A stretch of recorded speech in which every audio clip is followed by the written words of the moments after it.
All right, when we're live. Happy Thanksgiving. Happy St. Patrick's Day, everybody. I know, off the gates, I'm just crushing it. I am thrilled here today to have Jess Tierney, CEO at Verifast. We've had a couple thrilling, just really cool conversations digging into the whole fraud management and fraud escalation pieces. I know Don Beveridge wrote a ton about it. It's 20 for 20 just 2 weeks back.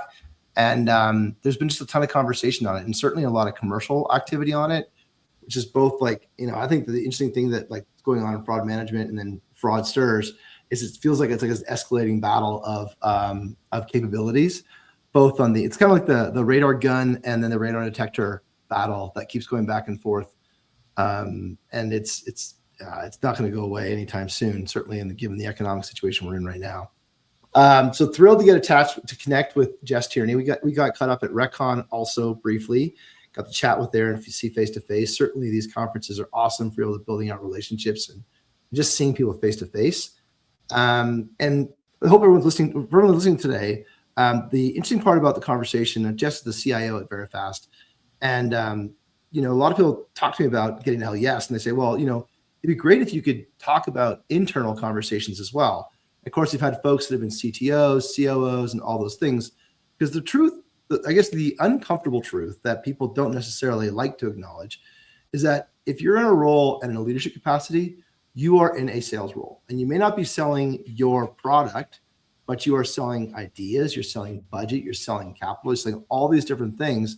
And that requires a hell yes conversation. That requires understanding who your customer's customer is and thinking in terms of a service provider versus a, kind of like a person on the bench. And that kind of thinking helps drive a whole lot more success for your role.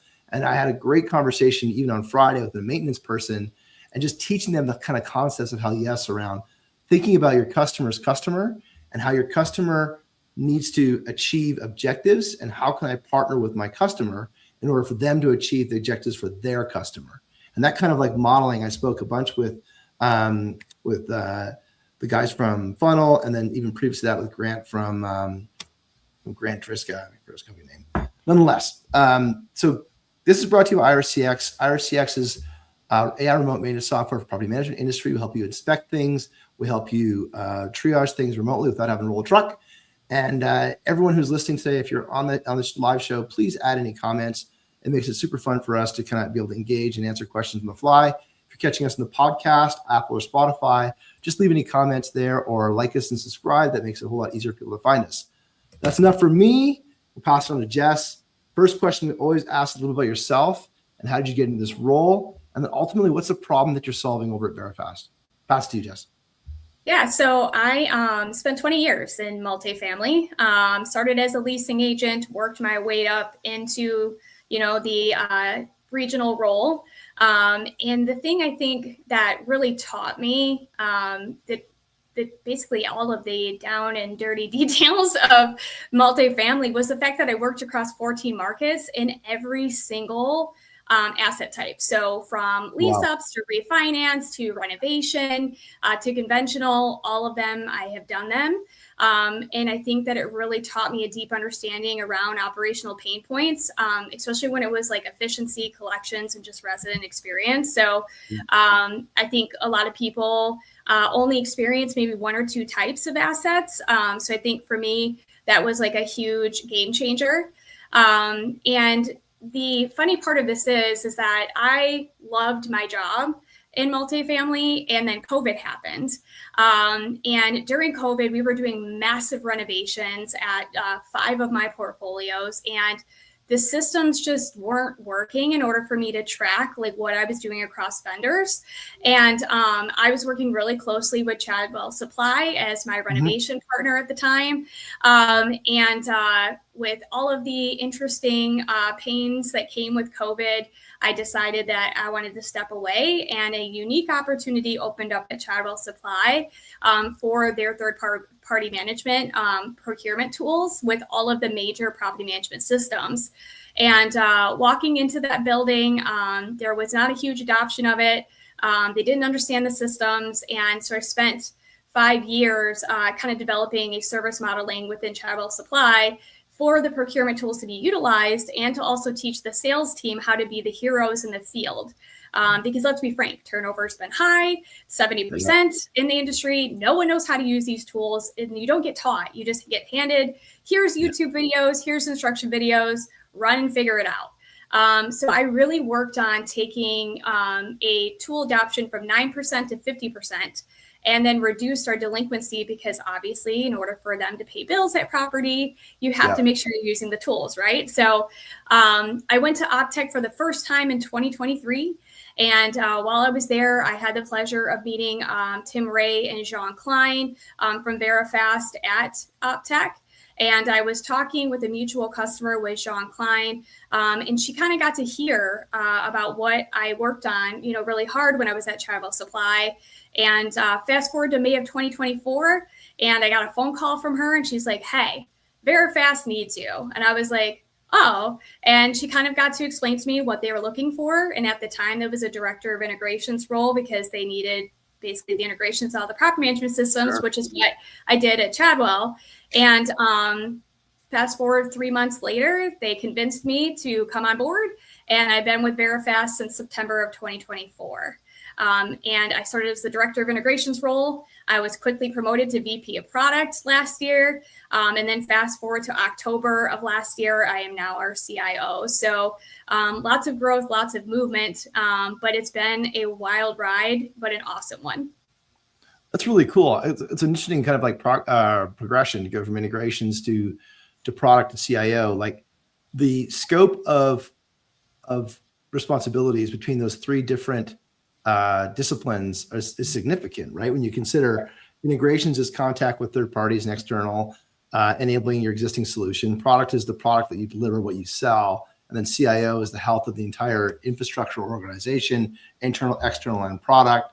And so along the way, you're having a lot of conversations, different conversations, a lot of negotiating, a lot of trading off. Like, how do you begin to approach that when you're taking a look at, let's just start with even going back to your first, think back to your first 30 days at Verifast and integrations, which touches everything, right? Touches your other partners as well. How did you begin to approach the conversations there to understand how to prioritize the work that needs to be done? So we have an amazing chief operating officer. Her name is Becca Stafford. And when I came in, she was leading our entire customer success team and our client success team. And so I leaned in very, very hard with her to understand what was the feedback from the customers and what was the internal pain points. And so she showed me basically where we were having lots of inconsistencies, where we were having churn just due to lack of integrations or lack of system capabilities. And I said, okay, so I am literally a week new, but let's run. So I just really went hand in hand with her and just chased every customer call with her I could, every internal meeting that I could attend, just so that I could get a heartbeat on like where we were really struggling or lacking at the time. And I just got really ingrained into the product, into the process, into every aspect of Verifast. So that way I could take my brain, which is very systematic, very analytic, and figure out, okay, priority has to be based on where is the most revenue going to come from and where are we going to make the biggest impact, right? Working with her and focusing around those two items to start was, I think, why I was fast-tracked to VP of product, because we made, in my first 90 days, major impact of things that were really hurting us. So we did not have certain integrations at all. We were turned off on some integrations because the logic was wrong. We were sending out invitations to everybody in a system versus just new applicants. And then we just enhanced visibility inside the tools. There was very much a lacking of when we were going to actually send off an invitation. So we gave visibility to the operators to know that we're actually, in fact, running in the API. And then we just had partners that just weren't being held accountable. They were doing us dirty.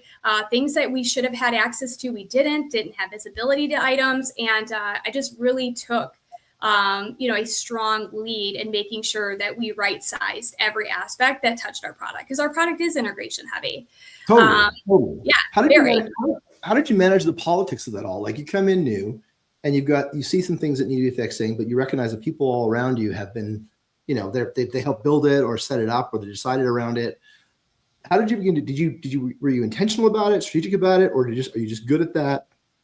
But like, it's what I'm getting at is that when someone new shows up and they've got all these ideas about things that aren't working, that can be ill received. How did you manage to navigate that to start building? And where I'm getting to is like the progression from integrations to product to CIO. There's some political jujitsu that has to happen all along the way to make sure you're building relationships versus burning down bridges. Like, how did you manage that at the very beginning? I just got into the trenches. I rolled up my sleeves and I did the work with the people that were touching it every day. I think that that's the biggest way to earn respect is if you're actually doing the work. So I spent a lot of time with the customer success team and the client success team and with our COO to really identify what was coming in, what was happening, and why customers were upset. And then additionally, like all of our internal teams, we have, Pascal, who oversees our entire data team. He showed me everything that was coming in, whether it was flagging for review, causing internal holdups, huge backlogs. And I just got into it with them, had meetings with them regularly, showed them what my thoughts were. And I spent a lot of time building the relationships internally. I'd have to say that that's probably my strongest suit is I am a huge collaborator. I don't believe in just coming in and bulldozing because you are right. There is a political game there and it does. And some people can block you out from doing your job if you don't approach things appropriately. But I think everybody knew that my intentions were just to improve their quality of life from an internal standpoint, but then also to like create an amazing experience for our customers and their applicants. Nice. And so let's talk about Verifast for a bit. So what is the problem? So this is a two-step question. What's the problem that Verifast solves so that everyone can get context? And then secondly, what's the problem that you solve specifically for Verifast, knowing it's kind of like given your role, there's two steps to this whole thing?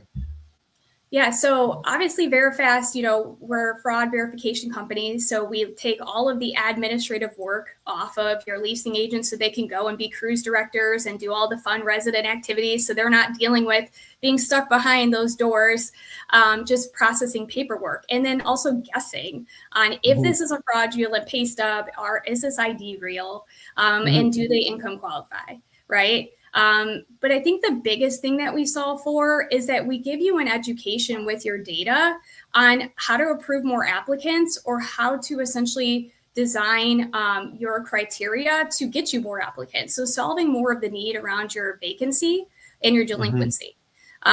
We keep the bad actors out 100%, but we give you so much more data than a lot of the competitors in the space. So you can make better decisions. And also too, from like a regional standpoint, you can see how your portfolios are performing or where you might need to make changes. Since I've been here, the biggest change that I've made is our logic. So really taking the operators' pain points and being able to use their systems work for them within Verifast. There's been go ahead. Like, is it a tuning function? Like, sorry, I just want to your point about like balance between applicants, like top of funnel, and then delinquency.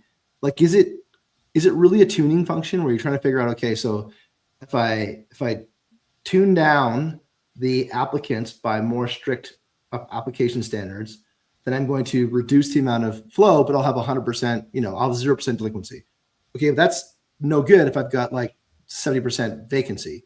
So is it really kind of like a multivariate model? We're trying to figure out how to model the applicant structure or criteria, qualifications, all that stuff there, so that I can tune for occupancy and then tune for like lack of delinquency. That's the algorithm we're trying to work through?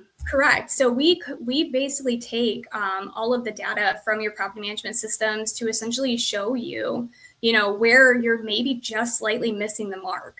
So like, for example, like if you're 3 times the rent, for your income qualification, and this person is just shy of it, and you're seeing a lot of declines because of that, we're going to show you in your data, hey, you might want to adjust to like a 2.7 or a 2.5 times the rent because you would actually qualify more people.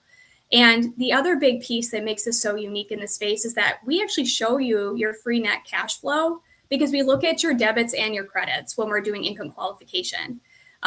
We want them to see like, like they're maintaining, that 3 times the rent, that 2.7, that 2.5, whatever it might be in a consistent basis. Because, there are some people that are paycheck to paycheck or that are, spenders, and they get a paycheck and the next day their bank account's drained because they went and had like a wild weekend.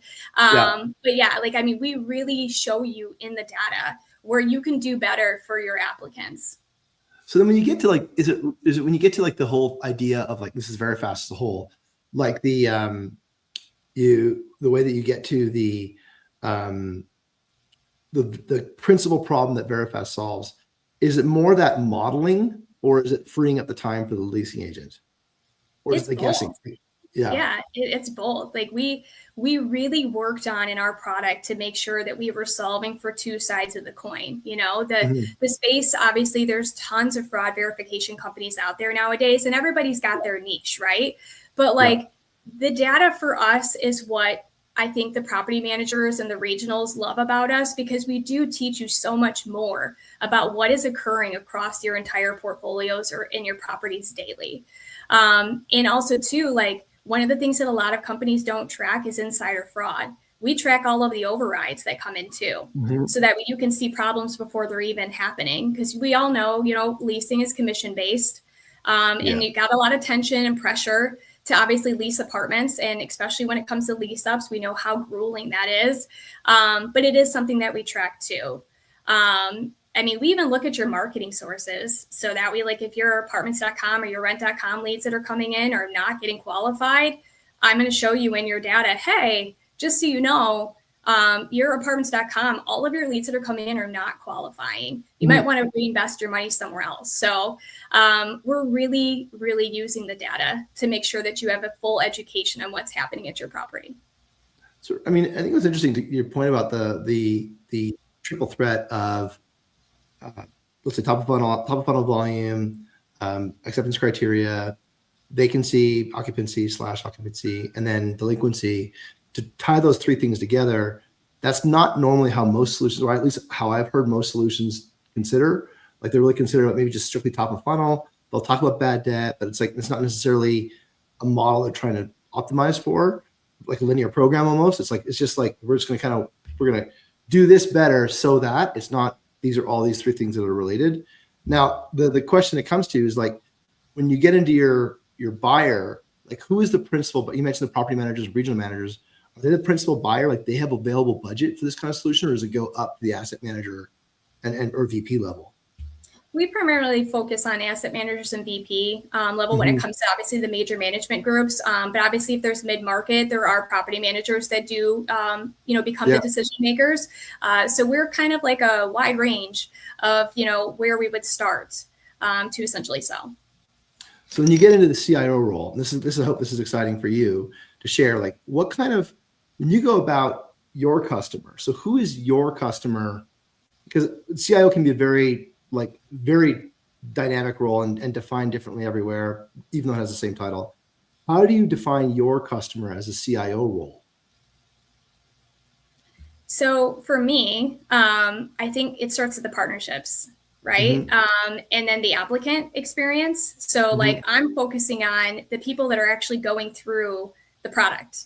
And then obviously the property managers are another part of it because they have to review the data and the dashboards as well. So it's a mix for me. I focus really on the experience because applicants are going to go through our ID, bank, employment, credit, criminal. And if I'm seeing Trustpilot reviews that are not ideal because there's product issues or partner issues, then I obviously need to deal with that on my side, right? There's a system issue, an integration issue, whatever that might be. And then if a property manager is saying, hey, this data doesn't make sense, or I'm not understanding how to review this or look at this or how you're calculating that, then I need to spend the time to obviously make the product more understood and more simplified for them to know what they're looking at to make their decision. So I feel like my customers are everybody that uses our product. And then additionally too, we obviously have to be good to our partners. So making sure that their integrations are working within our solution is going to be super important too. So you take a look at the internal team that rolls up into you. How are they, how do you end up, I'll use the word negotiate, but it's intended to be respectful of the things that the decisions we got to make. But how do requests come up to you? how does budget come up to you, and how do you go and negotiate that both upwards for budget or for, you mentioned earlier, revenue, but like there's internal spend that you're managing as a CIO as well. So how do you begin to negotiate those budget allocations with your leadership, and then ultimately the product teams or the development teams or the infrastructure teams, integration teams? Like, how do you begin to kind of allocate and think about how we're going to be able to allot capital for various pains, problems, opportunities?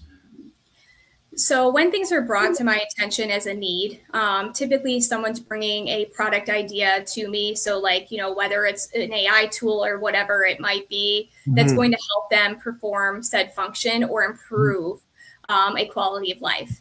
I then spend the time to try to vet other solutions around it, just so that way I have a clear path and understanding of all the different use cases. And there might be a different product than what they brought forward that would be better and maybe less expensive. At that point, I then put together a matrix for our executive team that just goes through the features and functionality and the time and impact that it would save the teams if we did use the tool, and then how that would align to our budgetary items, for that year or for that quarter. And I do that with all of our products. So anything that we're vetting for any department or any department that it impacts would essentially be a part of that conversation. So we're getting the tool that's going to make the most sense for the entire organization versus just one department.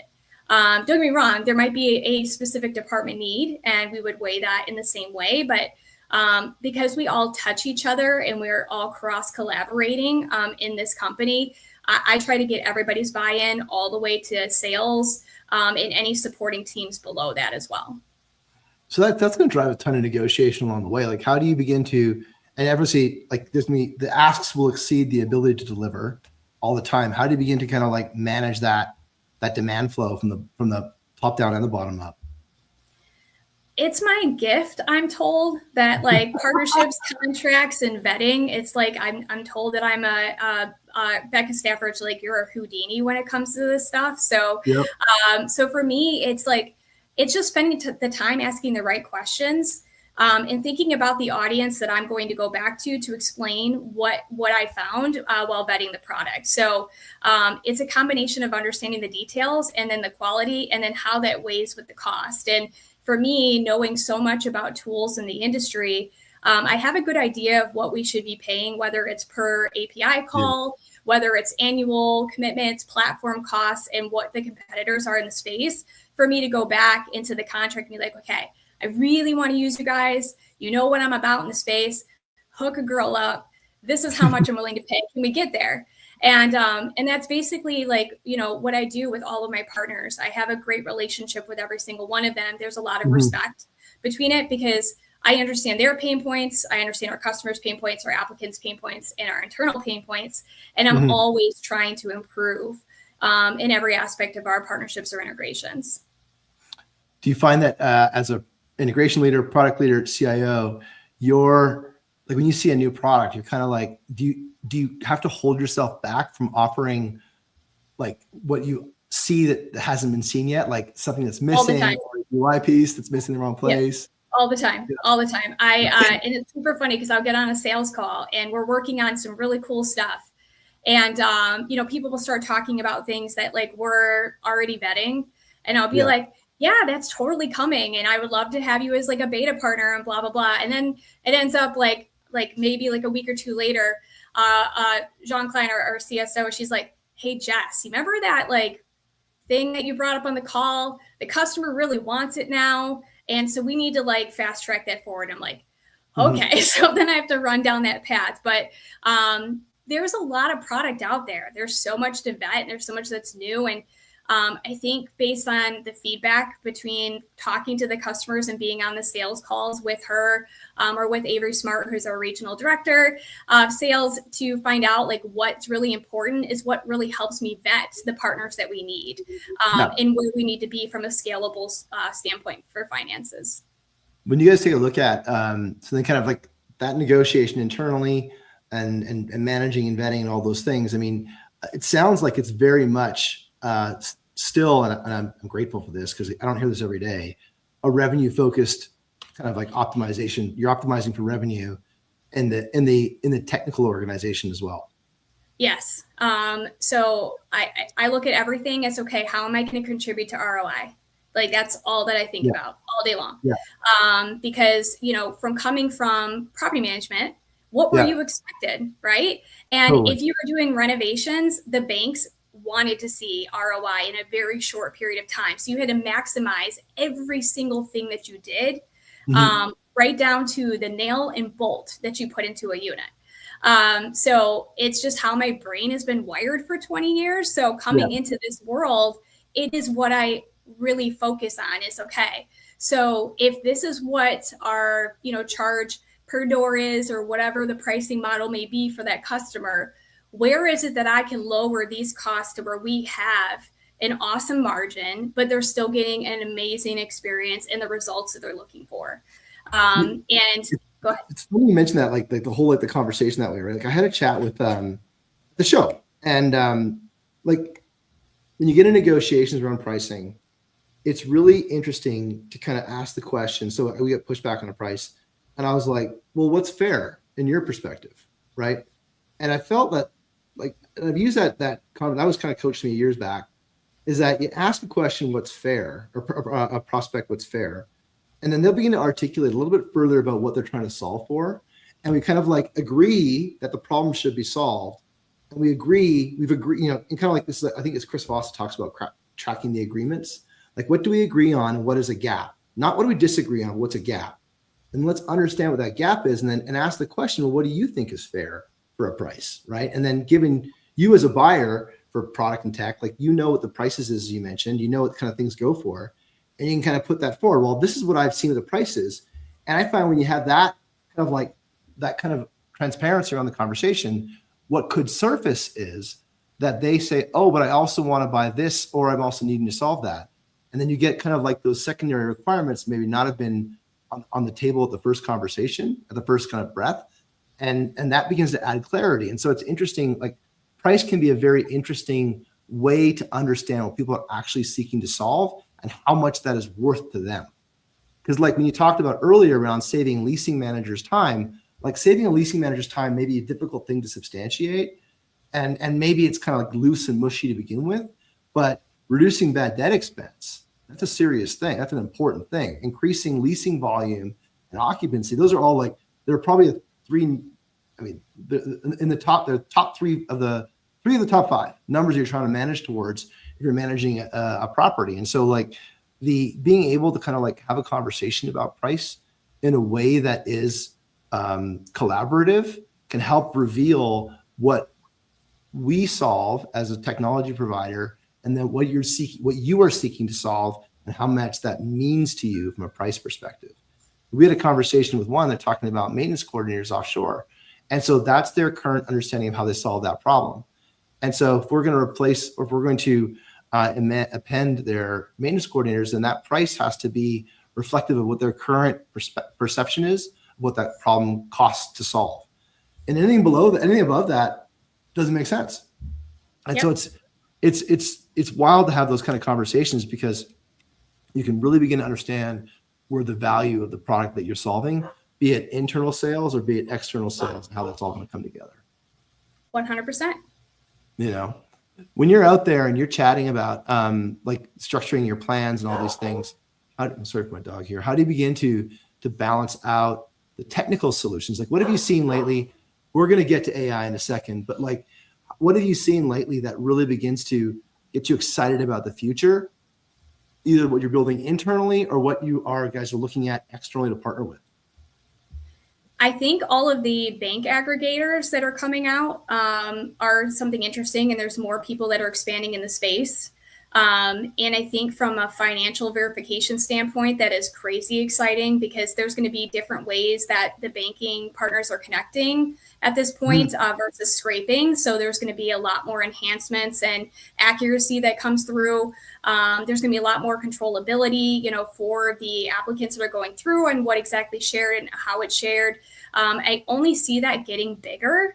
And I know that there's like verification stuff that's coming out now too, where like you can just put in like your debit card and it will extrapolate like your banking information versus you having to actually log in to your banking institution to agree to the data aggregation. So I'm really excited to see that space expand because I think it's really underutilized. And that is like something that we really, focus around because it's how we really validate whether you make money or you don't. So I'm super pumped about all of that. So can you explain because maybe not everyone understands, and I'm guessing in my head, what a bank aggregator does for you as a service provider? Yeah, so for us, the bank aggregation is where you connect to your banking institution to show us that you are in fact employed and you do make money. And then additionally, too, for us to see that you do have your free cash net flow so that we see your daily life transactions. We see, if you paid current rent or utilities.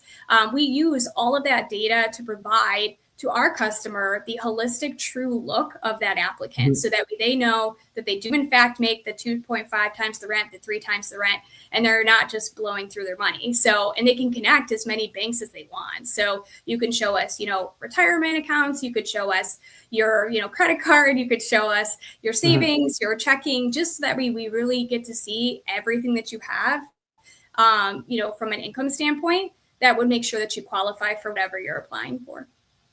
Otherwise, do you find given that you don't have you may not have the full scope of what's available, you're either creating an individual integration for that, or it's just a blind spot that you kind of have to actuarially close, like not having that aggregation in place. What happens? So this is where Verifast is also very unique. We do still have human in the loop. So let's say that there wasn't enough data to pull over, because we do look back at a minimum of 90 days. To make sure that we're showing, your month over month, transactions. But we actually have an amazing customer service team that then reaches out to the applicant and says, hey, just so you know, your income isn't qualifying with the bank connection you did. Do you have another bank you'd want to connect? Or would you like to upload, pay stubs or bank statements or, any sort of financial document to show that you would in fact qualify, to where we're not just treating them like data sets. We're actually trying to help them get a home. Gotcha. And so when you take a look at that, so some fraud prevention companies, the resident pays or the applicant pays. Who pays for Verifast? The property manager company. And so the applicants don't have any fees to pay for it. Okay, gotcha. No. It is an interesting model that's emerging to have the applicants pay now and then. I find that to be interesting. It's not. It feels interesting. It feels like I don't know how. I mean, if it's working, it's working. That's the part that it doesn't, at first glance to me, it feels like friction that's unnecessary. Well, I think it depends on if there's still an application fee being collected, because if an application fee is still being collected by the property management group, well, then at that point, are you double dipping? Because now you have the applicant covering your costs for verification in addition to the application fee, or if they charge administrative fees, those fees should be encompassed in those too. But I do know that in certain states, there's been requirements to do that in a different way. So I don't think it's necessarily always friction. I think it's just the new requirements based on how they want tenants to be treated. How do you manage fraud, or how is fraud managed on renewal? So this is a space that we're actually working on, this year, but ultimately it depends on the property managers, their requirements for renewal, because some people do require people to re-verify before they can renew, but a lot of groups don't. So for us, we would be creating logic within the property management system that this person is up for renewal. And if they're up for renewal, we could then trigger in that logic to send them back through the verification process of whatever magnitude that management group decides, to then re-verify them to the current criteria and the new rental rate. And then provide the updated report so they could then extend the renewal if they'd like to. And does that happen preemptively, or is that something that happens when the renewal has been triggered?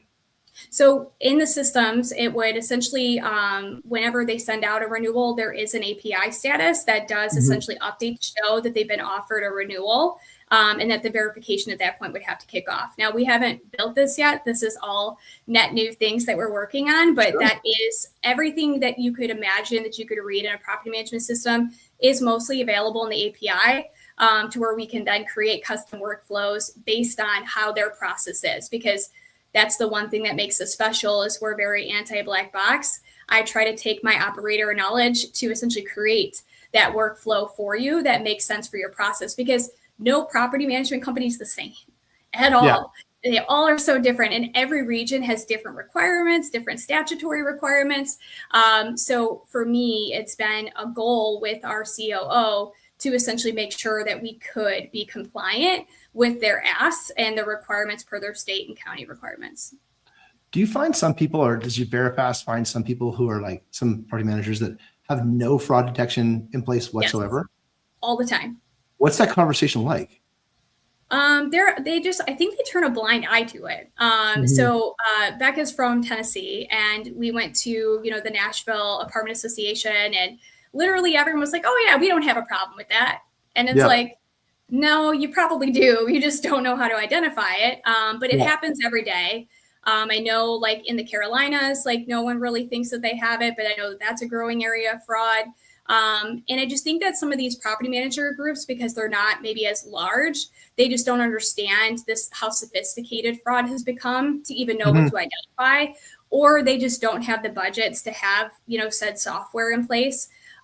Or because of turnover, they just don't know any better. They don't know what good looks like or what good should look like. So there's a lot of lack of education in the space. When it comes to the daily operators, and, that's something that I'm hoping with Verifast as we continue to grow as fast as we're growing, that we give that awareness because we have the data to prove it. What percentage of folks have, 45 million units out there, what percentage of them have fraud prevention in place? I would say, like, obviously without like pulling, regional data, but I would say that we're probably 70 or 80% have it in place. I would say that there's maybe 20 to 30% that don't. And that's just looking at like the top NHMC, which obviously is a huge component of the units in the US. But I would say that, it's the mid-market and obviously the mom and pops that don't have those in place. Yeah, got you. Very cool. Interesting. So, and then the market, I think what's exciting about the market is that it's not just, so if you, on the outside, you might say, okay, 70% of penetration with fraud software feels like a market that's kind of like tapped out, but the breadth of the product, the breadth of fraud is accelerating with AI and GPT and all these things. That kind of gets in the next conversation around how do you guys look at, like, you are battling AI a lot. And so how do you guys tool up your AI solutions to go and be better? Yeah, so for at least us, we want to keep a human component. So for example, like we have an internal document verification tool that uses AI to essentially visualize the document like a human would, so that we were not creating friction for the applicant to essentially like have to upload in a specific format. And, what if it's smudged, or what if they did it sideways, or it's in a different, document type? We have AI to essentially help correct that, so we can go ahead and run it through its process. A lot of our AI focus is around, system processes and very like minimal, like, human interactions with AI. It's more about just getting the data through, and then our customer service team or client success team would then take over if there's any issues that need to be resolved. We have AI for like a chat just to like get things started. But if there's something more complicated or needs more review, then that goes directly to a customer service representative. I think the mistake that the industry is making with AI is that they're trying to replace people. And when you're working with people in their homes, I think that that's a lack of empathy. Because there is plenty of times throughout my career where on paper, somebody was denied by just like a smidge. And sitting down and looking at it for a second time, that person was actually qualified. Like they maybe might have missed like one checkbox, and also too, what's submitted. If you let a system just completely determine that, what if they forgot to put a document in that they needed to prove something for their case, and you just denied them because you let AI completely do it? So I think that AI is great to make sure that everything's getting ran the way that it should, that the systems are processing things, helping to reduce errors, helping to move things to the next stages of review. But I think that, making AI make decisions is not exactly the right way to go when it comes to this industry. I think having a human in the loop is going to be very important. So we use the word recommendations, not decisions. Is that where you guys kind of land? Yep. Yeah, I think that we're not. I don't feel we're in a place yet. And again, like both of us are not going to deny that AI is going to be where things are going to go. But like we're in a spot right now where that we should. It's. I think it would be reckless to call it decision making, but important to call it recommendations. And then the importance of the human in the conversation to evaluate. Eventually, we're going to reduce the amount of effort for those no problems. Like, I like the whole idea of like, there's 10% that are for sure no. There's 80%. Let's put it this way. There's like 30% that's for sure no, 20% that could be in the middle, and then another 30% that's for sure yes. And that 20% in the middle is what gets people in trouble. And so how can we begin to architect sorry, I got my math wrong, but you get the point. But how can we architect a solution that ensures that those 20% in the middle that are questionable have the right attention to it? So the question I have for you is, how do you guys manage, given that the AI and automation that's going to be built into the product, how do you manage the exceptions, number one? And then how do you trigger the exception loop, number one? And then secondly, how do you trigger the learning to improve the model that can, so that those exceptions are considered going forward? Yeah, so we create a system of flags. So everything that is, we get their criteria, we have a template that we update all of their criteria in, and then we create a system of flags. And these flags are what indicate when something needs to go into review, whether it's, an ID, and the review agent couldn't correct something or couldn't understand something, whether that was an income document or a poor connection, had happened with the bank. But everything goes into a status. And that status is what queues up for a human to take a look at items. And we can be as strict as these management companies want to flag things, or we can be as, non-friction as they want us to be. But we created a whole system around this just to make sure that we didn't have something go through that shouldn't have gone through. It might have needed more insight, or that we basically said that this person was declined because they didn't meet the income mark, but really the document just didn't read. So we've created a whole logic system to essentially be the backbone of any AI tool that we put in there. And Becca Stafford, our COO, I'm not exaggerating, this woman lives and breathes in AI. And she has created all of these insane prompts, all of these insane compliance requirements. She's even made her own personalized AI dashboard to help look at things and have reporting for all of what our agents are doing. But yeah, it's been a lot of learning. And I think that it will change the more that time goes, the more that tools enhance. But we are ready to continue to iterate because we have created that custom logic to make sure that we're looking at things before it goes to the next step. When you guys initially implemented, did you guys design for human in the loop at the outset, or that something that kind of emerged as you began debugging the preliminary decisions or recommendations? So we had already determined that human in the loop was a differentiator in the space. It was one of the biggest complaints we had heard when people were coming over from competitors. So we just designed how the human in the loop would work with the systematic, automations that happen. And where someone needs to pick up, or where AI can sense a level of someone's upset or frustrated or can't get through a step. We have automated those things to essentially alert somebody to then step in to help them get through. But I think we'll continue to iterate this as we go. But first launches in, we already knew that having someone to be able to talk to when you're struggling with the system, because let's be honest, there's so many different walks of life using these tools now, and not everybody is technology savvy. So having a human in the loop to help that is going to be super crucial, even as AI grows. Well, and I think what's interesting about the concept of human in the loop is that we're going to get to 100% certainty or 99% certainty on certain tranches of work, right? And then that becomes fully automated. But then there's going to be continuously new tranches of work that. So it's not like you're trying to get to 99% or 100%. It's asymptotally not really practical to get to 100% on all cases as they present themselves. But it's about carving out the cases into subcases and getting to 100% within those subcases, and then seeking to kind of inject that human in the loop, because new cases will come in that you'll be at like 65% confidence interval on.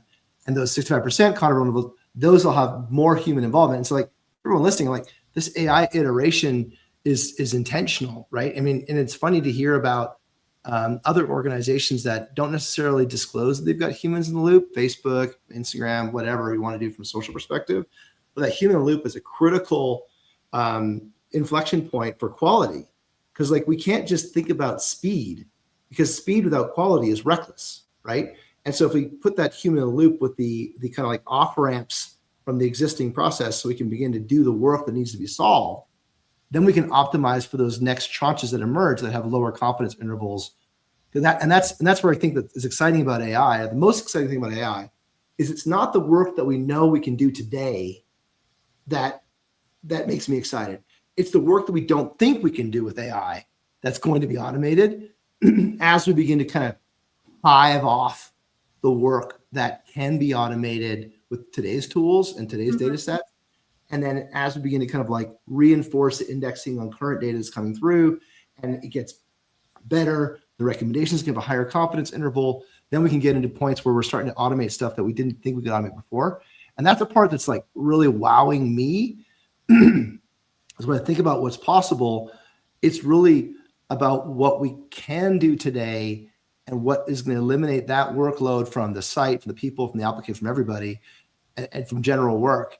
And then what's going to emerge is stuff that we weren't able to do. Like it's like the pie is going to get bigger. The size of the problem is going to get bigger because we've got tools that we are able to solve it, the fringes of it all that never existed before. That's thrilling to consider. It is. Yeah. Like when you look at your models and like, you talk about going back to your open conversation on the black box, right? I, like you, done integrations for a big part of my life. And ETL have always had concerns around black box transformations.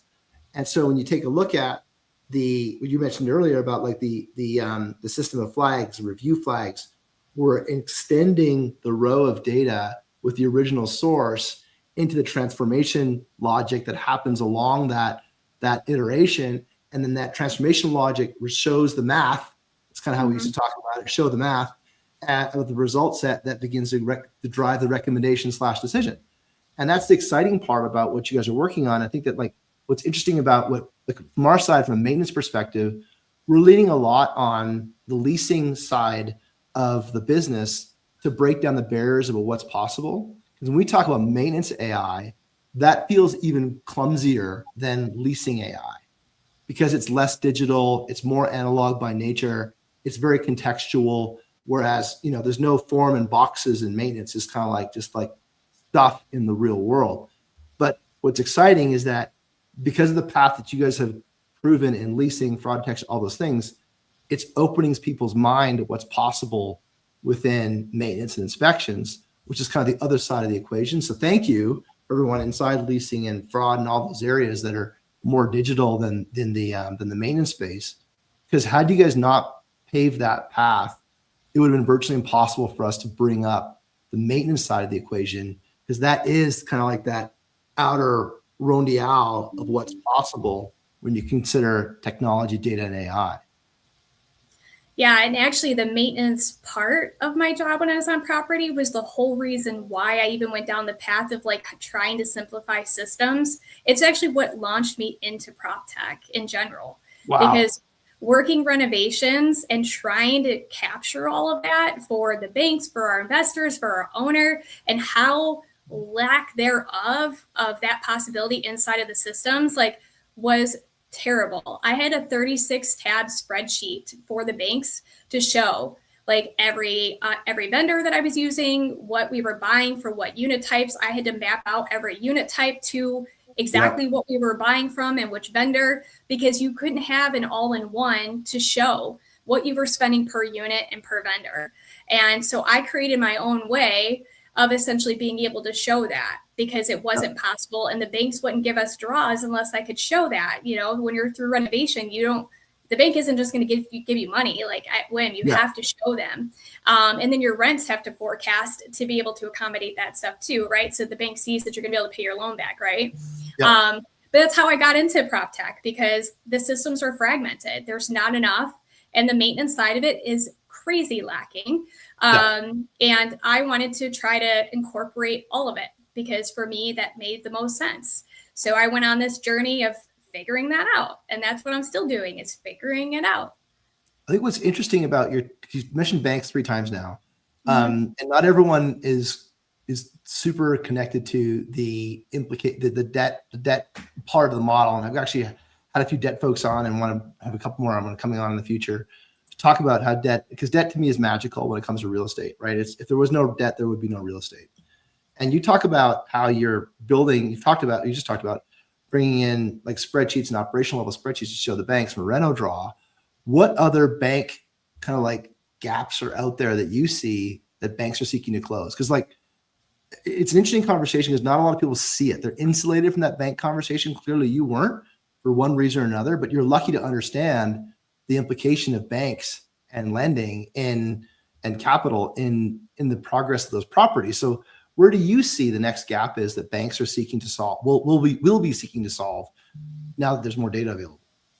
Well, I think in the past, how could you fact check? Because you didn't have access to the systems, right? So you were heavily dependent on whatever reporting was provided and whatever pro forma was given, whether that was by the property manager, the owner, the asset, or the investor, or the combination of all, right? So for me, I worked for a lawyer in the renovation space, so I got to learn a lot, which is not normal.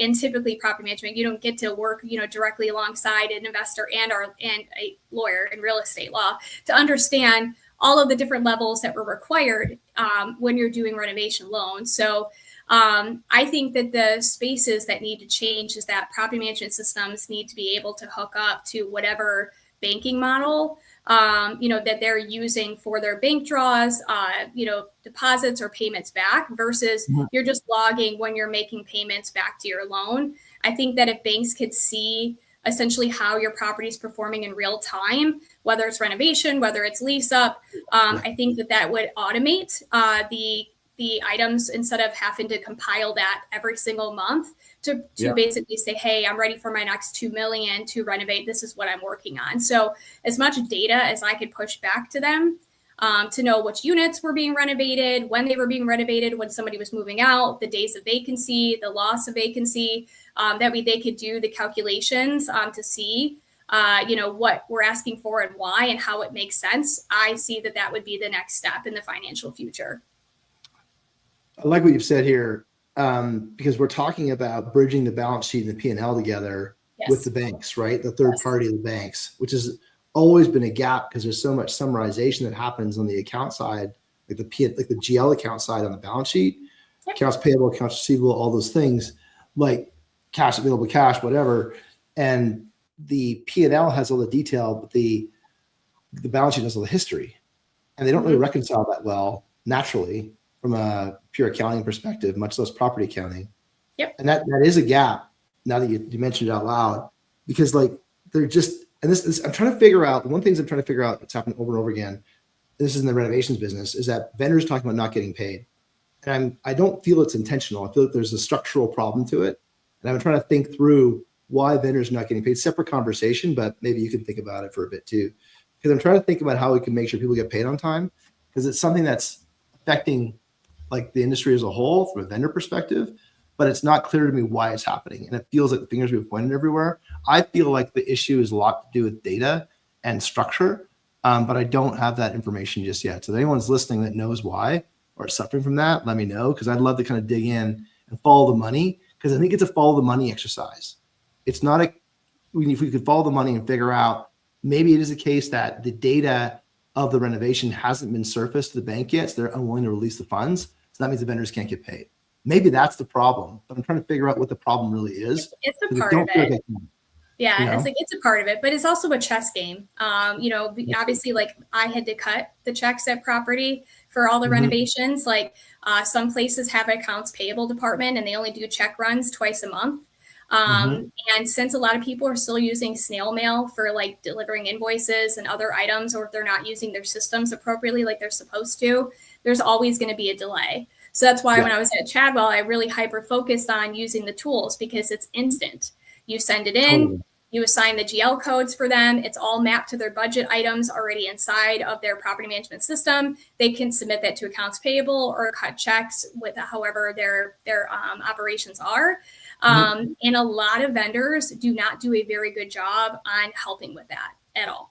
Totally. They are part of the problem. I would agree, they're totally part of the problem. I know that. And having to figure out taxes for your vendor bills across several states takes up a lot of time. There are vendors still today that do not give you tax line items for every budget item. That is wild.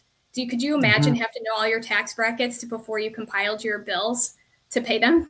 So I think that there's a level of archaism on both sides. I think that there's old school management, process, the 2 check runs is not realistic anymore. The 30-day net and waiting till 30 days to actually send a payment is a game that's played. I was like, there's so many components to this.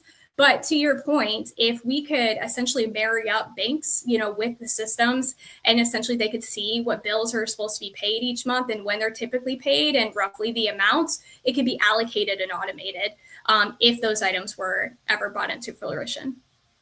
Oh, wow. There's a whole separate conversation there. This is there's tons of that to dig into. When you take a look at, we're wrapping up things here. So for starters, thank you for the conversation today. We've gone from fraud management, leasing side of things, dug into your Chadwell background, dug into the black box of AI, dug into integrations, dug into your managing of expectations and negotiating budget back and forth from an internal perspective, a revenue-centric perspective on decision-making, and ultimately talking about operations and the balance sheet gap. I don't know if you can get to a more comprehensive conversation in property management, but I appreciate going all around the circle and touching all the bases, because it really, for those listening, I hope you get a chance to kind of dig in and listen further into think further about what's possible when we think about the whole picture. And this is part of our original conversation was a whole picture conversation of property management.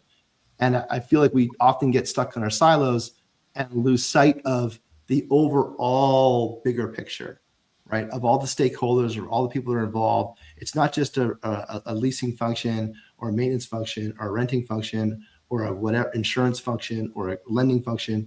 It's all these functions that come together to make it all work. And we've got some work to do when it comes to making that information flow a whole lot better. You spoke earlier about the banking aggregators to make that easy for what you guys do.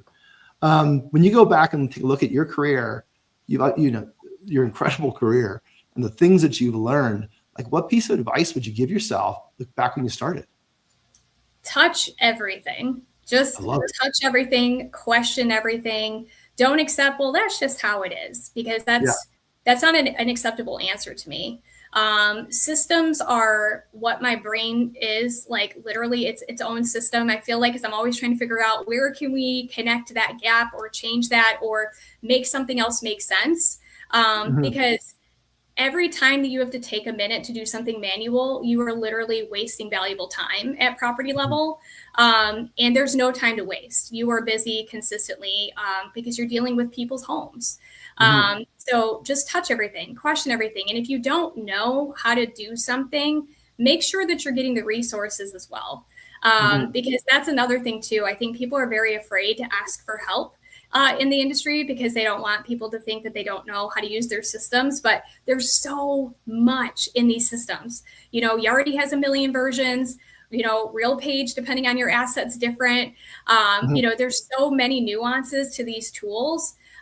Just touch it all, figure it all out, because the more that you know across systems, the more that you'll be able to use data to your advantage and to be able to stop more manual process and have more correct data for you to make better decisions on your property. Love it. It's awesome. Who should we have on next on the show? So I have several, but there's a couple of people that have been a big part of my journey. So Shelly Robinson from PropTech Pulse, she's amazing. If you've never talked to her, she's been in tech for a long time. She's amazing. Jennifer Carter from Multifamily Media Network. She's another one. I love her.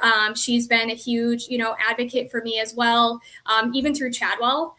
So she's been with me for a hot minute. And then if you want someone from a coaching perspective, Tammy Miller from Better Business is amazing. She's been a mentor and a coach to me for a very long time. She does help executives from a data and systems approach.